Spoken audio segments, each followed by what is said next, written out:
This is from the New York Times. Sons of rich black families fare no better than sons of working-class whites, by Emily Badger and Claire Kane Miller. Black boys raised in America, even in the wealthiest family and living in some of the most well-to-do neighborhoods, still earn less in adulthood than white boys with similar backgrounds, according to a new sweeping study that traced the lives of millions of children. White boys who grew up rich are likely to remain that way. Black boys raised at the top, however, are more likely to become poor than to stay wealthy in their own adult househoods. Even when children grew up next to each other with parents who earn similar incomes, black boys fare worse than white boys in 99% of America. And the gaps only worsen in the kind of neighborhoods that promise low poverty and good schools. According to the study, led by researchers at Stanford, Harvard, and the Census Bureau, income inequality between blacks and whites is driven entirely by what is happening among these boys and the men that they become. Black and white girls from families with comparable earnings attain similar individual incomes as adults. You would have thought at some point you escaped the poverty trap, said Nathaniel Hendren, a Harvard economist and author of the study. Black boys, even rich black boys, can seemingly never assume that. The study, based on anonymous earnings and demographic data for virtually all Americans now in their late 30s, debunks a number of other widely held hypotheses about income inequality. Gaps persisted even when black and white boys grew up in families with the same income, similar family structures, similar education levels, and even similar levels of accumulated wealth. The disparities that remain also can't be explained by differences in cognitive ability, an argument made by people who cite racial gaps in test scores that appear for both black boys and girls. If such inherent differences existed by race, you've got to explain to me why these putative ability differences aren't handicapping women, said David Brusky, a Stanford sociologist who has reviewed the research. A more likely possibility, the author suggests, is that test scores don't accurately measure the abilities of black children in the first place. If this inequality can't be explained by individual or household traits, much of what matters probably lies outside the home, in surrounding neighborhoods, in the economy, and in the society that views black boys differently from white boys and even from black girls.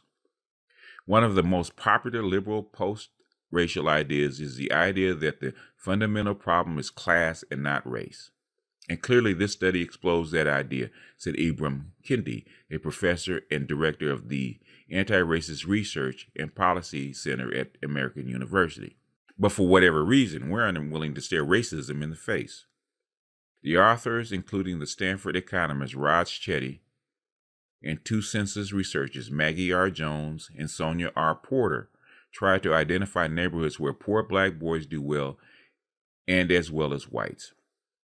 The problem, Mr. Chetty, is that there are essentially no such neighborhoods in America. The few neighborhoods that met this standard were in areas that showed less discrimination in surveys and tests of racial bias. They mostly had low poverty rates.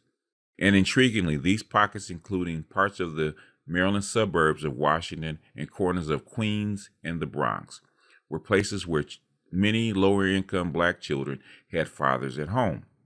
Poor black boys did well in such places, whether their own fathers were present or not.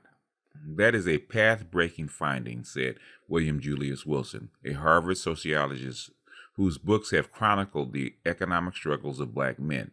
They're not talking about the direct effects of a boy's own parents' marital status. They're talking about the presence of fathers in a given census tract.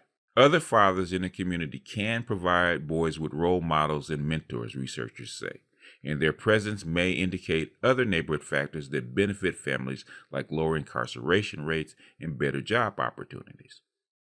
The research makes clear that there is something unique about the obstacles black males face. The gap between Hispanics and whites is narrower, and their incomes will converge within a couple of generations if mobility stays the same. Asian Americans earn more than whites raised at the same income level, or about the same when first-generation immigrants are excluded. Only Native Americans have an income gap comparable to African Americans. But the disparities are the widest for black boys. This crystallizes and puts data behind this thing that we always knew was there because we either felt it ourselves or we've seen it over time, said Will Jawando, 35, who worked in the Obama White House on My Brother's Keeper, a mentoring initiative for black boys. Even without this data, the people who worked on that project, he said, believe that individual and structural racism targeted black men in ways that required policies devised specifically for them. Mr. Jawando, the son of a Nigerian father and a white mother, grew up poor in Silver Spring, Maryland. The Washington suburb contains some of the rare neighborhoods where black and white boys do equally well. Mr. Jawando, who identifies as black, is now a married lawyer with 3 daughters. He is among the black boys who climbed from the bottom to the top. He was one of the 20 million children born between 1978 and 1983, whose lives are reflected in the study. Using census data included tax files, the researchers were able to link the adult fortunes of those children to their parents' incomes. Names and addresses were hidden from the researchers. Previous research suggested some reasons there may be a large income gap between black and white men, but not between women. Other studies show that boys across races are more sensitive than girls to disadvantages like growing up in poverty or facing discrimination. While black women also face negative effects of racism, black men often experience racial discrimination differently. As early as preschool, they are more likely to be disciplined in school. They are pulled over or detained and searched by police officers more often. It's not just being black, but being male that has been hyper-stereotyped in this negative way, in which we've made black men scary, intimidating, with a propensity toward violence, said Noel Hurd, a psychology professor at the University of Virginia. She said this racist stereotype particularly hurts black men economically, now that service sector jobs requiring interaction with customers have replaced the manufacturing jobs that previously employed men with less education. The new data shows that 21% of black men raised at the very bottom were incarcerated, according to a snapshot of a single day during the 2010 census. Black men raised at the top 1% by millionaires were as likely to be incarcerated as white men raised in households earning about $36,000 a year.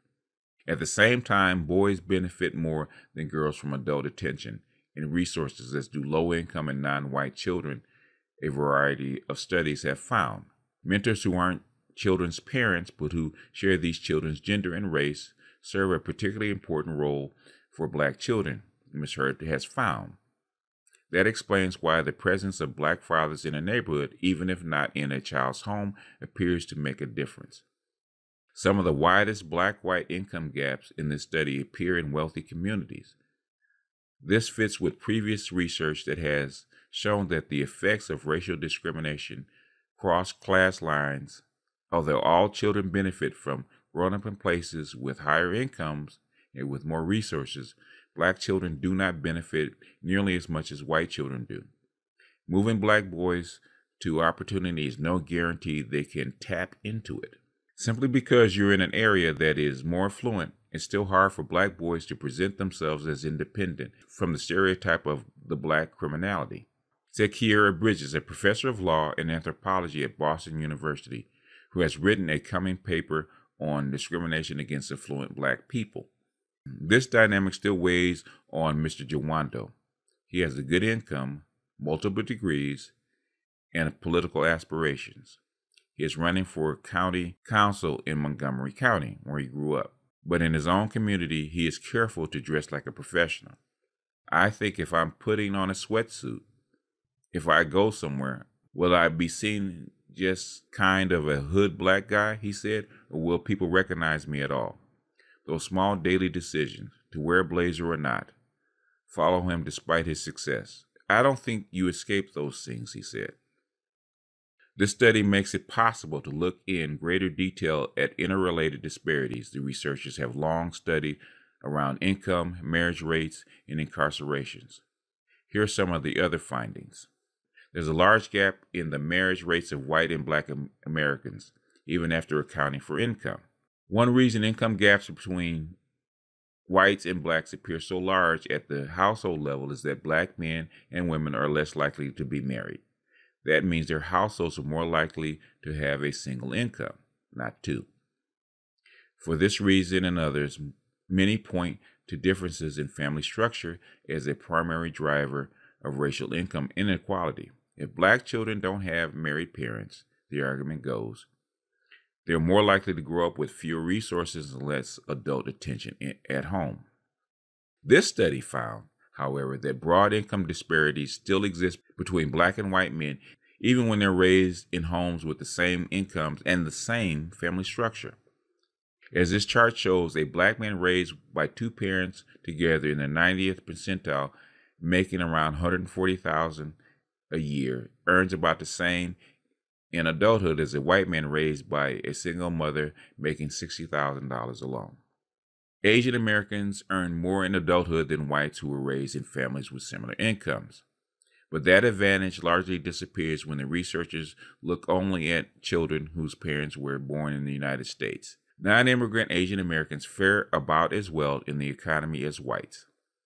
The study did not divide Asian Americans or Hispanics into smaller groups by country of origin, collapsing potential significant differences between, say, Mexican Americans and Puerto Ricans.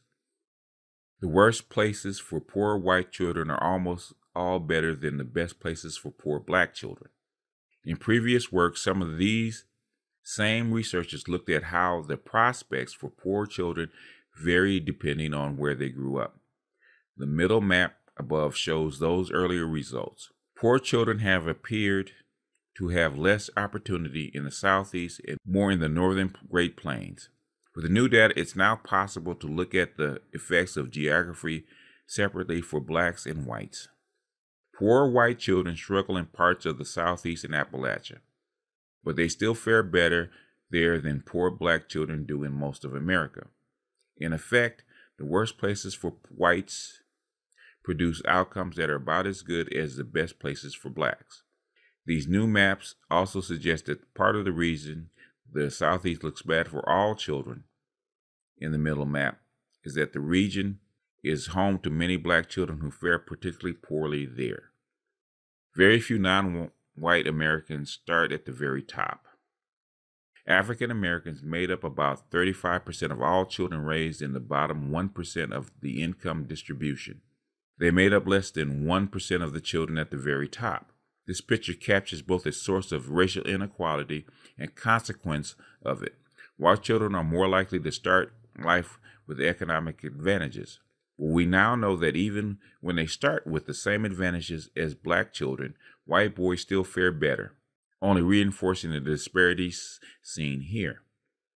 Real starting positions. The latter charts also have shown equal number of black and white boys raised by rich or poor families. What would happen, in other words, if we started with 10,000 boys and half were black and half were white? In reality, whites and blacks are not represented equally across the income spectrum. More than 2/3 of black boys are raised by poor or lower middle class families, while more than half of white boys are raised by rich or upper middle class families. The chart below depicts boys from every income quintile, not just the top or bottom, proportion according to their real starting place in life. And that is from the New York Times. Now, even though they say a lot of true things about family structure, marriage, having dads, which they always put in there, they always put that caveat into these studies. They kind of like soften the blow a little bit. But what the study shows is that even with the advantages of a rich family, intact family structure, two parents in a household, all the other kind of stuff that we associate with success, most black children will fall out of that strata that they started in. So even if everything's perfect, black boys or black men still have to struggle. The New York Times kind of glosses over the racism aspect or the prejudice aspect that this country has against black males, period. So, starting from black boys all the way up. Even wealthy, upscale people, black families, have issues with the schools and how they treat their black boys. That is a constant thread. Now, they touch on things like saying that there has to be programs specifically for black boys so that they have a chance to succeed, because the odds against them are greater than anybody else or any other sector in this country, which everybody knows. Everybody's been knowing for 200 years, but everybody's been denying. Oh, if black boys had a better family structure, if black boys were raised in wealthier neighborhoods, if black men were raised blah, blah, all that is bullshit. All that is bullshit. Black women try to throw the same shade. All that is bullshit. If you want black boys to succeed, you're going to have to make an exceptional effort. Everybody knows that the discrimination against black males is double what it is against everybody else. Remember, they show charts that even wealthy black kids represent 10% of the people that remain at their socioeconomic level. And the reverse is like 1%. There is always downward pressure on black males. And everybody pretends that you can treat them the same way you do everybody else. No, they're never treated like everybody else. And when they get to be adults, as this is shown, no matter what neighborhood they grew up in, no matter how many advantages that they still have to go out and prove themselves over and over again, which is something that the Moynihan Report says. Even if you live yourself out of poverty, up into the upper middle class, you can only maintain that for one generation only before the weight of who you are as a black man starts pulling you back down. You constantly have to keep reinventing the wheel. The struggle never stops for black men. We don't prepare our boys for that struggle because we think that we've overcome it, which is absolutely bullshit. Not in this society. It doesn't exist in this society.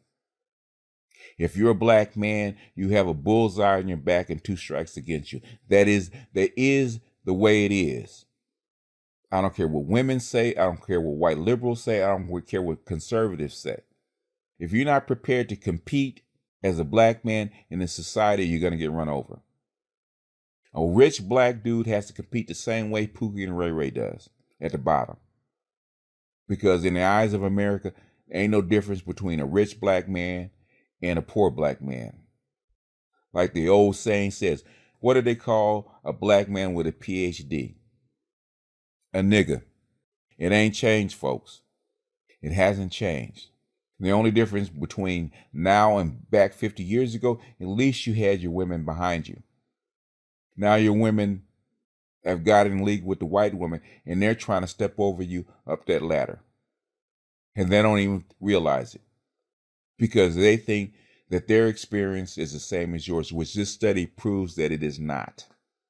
So we need to get real with this.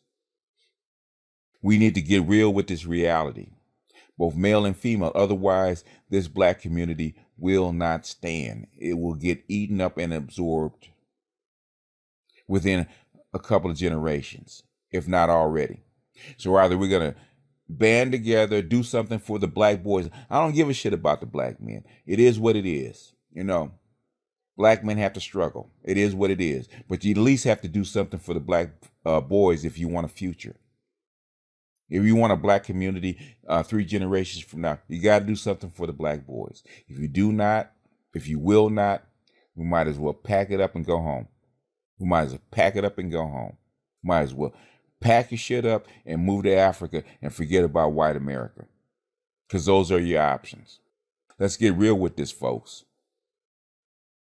Stop tossing this bullshit around. Anyway, with that, that's all I have for this one. I may do something else on this one. But for right now, this is BGS out, and I'll see you guys on the next one.